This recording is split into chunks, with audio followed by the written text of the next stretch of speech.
গত 25 তারিখ রাত্রে লিবিয়ার পূর্বাঞ্চলীয় এলাকা থেকে একটা নৌকা 56 জন অভিবাসীকে নিয়ে ইতালির উদ্দেশ্যে রওনা হয়েছিল।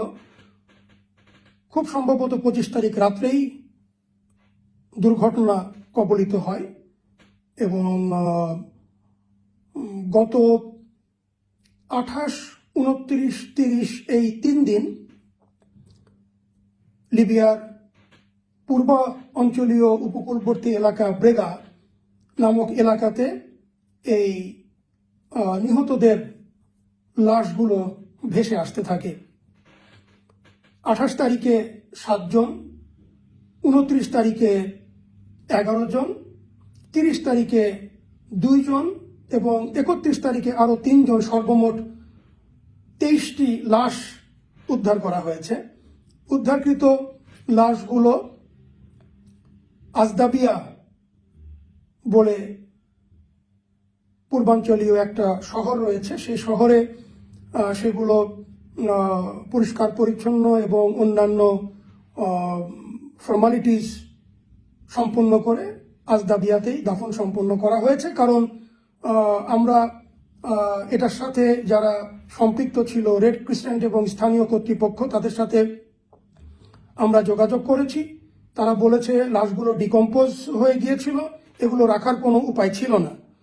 এবং ওখানে যারা এই ধোয়ার কাজে এবং উদ্ধারের কাজে নিয়োজিত ছিল, বিশেষ করে রেড ক্রিসেন্ট এবং স্থানীয় কর্তৃপক্ষ, তাদের সাথে আমরা কথা বলে যতটুকু জানতে পেরেছি, তারা বলেছে যে ডেড বডিগুলো দেখে, তাদের অবয়ব দেখে মনে হয়েছে তারা বাংলাদেশি। বা যেহেতু তাদের সাথে কোনো ধরনের কোনো ডকুমেন্ট লাইক এনআইডি, পাসপোর্ট বা কোনো কিছুই ছিল না, তো সেহেতু এই লাশগুলোকে বাংলাদেশি হিসাবে নিশ্চিত করা সম্ভবপর হয়নি। তবে যারাই এটা নিয়ে সেই সময় সম্পৃক্ত ছিল এই লাশগুলো ধোয়ার কাজে এবং দাফনের কাজে, তারা সবাই বলছে যে এগুলো বাংলাদেশি বলেই তারা তারা তারা সন্দেহ করছে। তো খুবই দুঃখজনক ঘটনা। এবং এই 56 জনের মধ্যে 23 জন তো উদ্ধার এবং তাদের দাফন সম্পন্ন করা হয়েছে।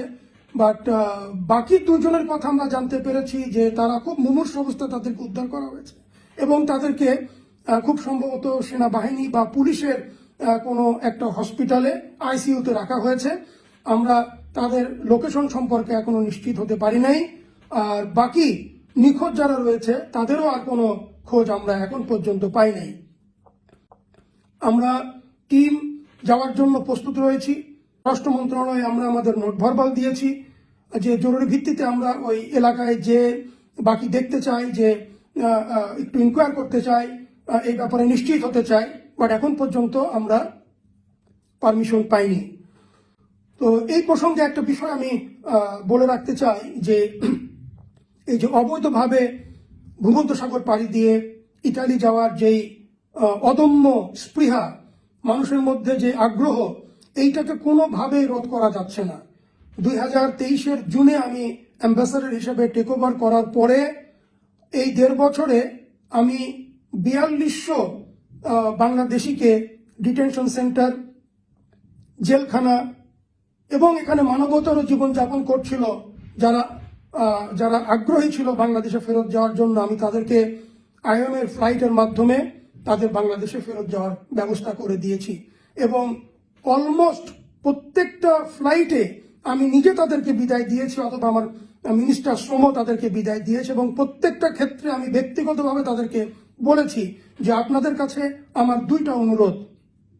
প্রথমত, আপনারা যে আপনার আত্মীয় স্বজন, আপনার পাড়া প্রতিবেশী, আপনার গ্রামের লোক, আপনার উপজেলার লোককে আপনারা বলবেন মানুষ যেন অবৈধভাবে এভাবে লিবিয়া এসে সাগর পাড়ি দিয়ে ইতালি যাওয়ার প্রচেষ্টা গ্রহণ না করে। কারণ এই দুর্বিষহ জীবন আপনারা যে যাপন করেছেন, এটা যেন আর কারোর ভাগ্যে না হয়। দ্বিতীয় অনুরোধ করেছি যে যেই সমস্ত দালালের মাধ্যমে আপনারা এখানে এই প্রতারিত হয়েছেন, সেই সমস্ত দালালের বিরুদ্ধে আপনারা প্রয়োজনীয় ব্যবস্থা নেবেন, তাদের বিরুদ্ধে মামলা করবেন। সবাই আমাকে কথা দিয়ে গিয়েছে হাত তুলে, যে স্যার আমরা ফেরত যেয়ে আমরা ব্যবস্থা নিব।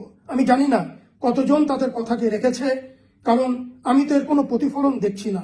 এই মিছিল এই অবৈধভাবে ইতালিতে যাওয়ার মিছিল জারি রয়েছে। এখনো আমার হাতে ত্রিপলি, মিশরাত এবং বেনগাজি থেকে এখনো 4-5টা ফ্লাইট যেতে পারবে এরকম লিস্ট আমার কাছে হয়ে গেছে। ডিসেম্বর জানুয়ারিতে আইওএম ফ্লাইট দিতে পারে নাই, এই ইনশাল্লাহ আবার মার্চ থেকে আবার ফ্লাইট শুরু হবে। তো এই ফেরত পাঠানো, কত ফেরত পাঠাবো আর কবে এই মিছিল শেষ হবে আমি জানি না। তো আপনাদের মাধ্যমে আমারও একই অনুরোধ যে আপনারা মানুষকে সচেতন করেন, যাতে করে মানুষ অবৈধভাবে লিবিয়া হয়ে ইতালিতে যাওয়ার প্রবণতা যেন তারা আর না করে, না দেখায়। দ্বিতীয় হচ্ছে এটার পিছনে যে দুষ্টু চক্র, যে নেক্সাস, যে মাফিয়া, যে দালালরা সম্পৃক্ত আছে, তাদের বিরুদ্ধে যেন আইনানুগ ব্যবস্থা নেওয়া হয়।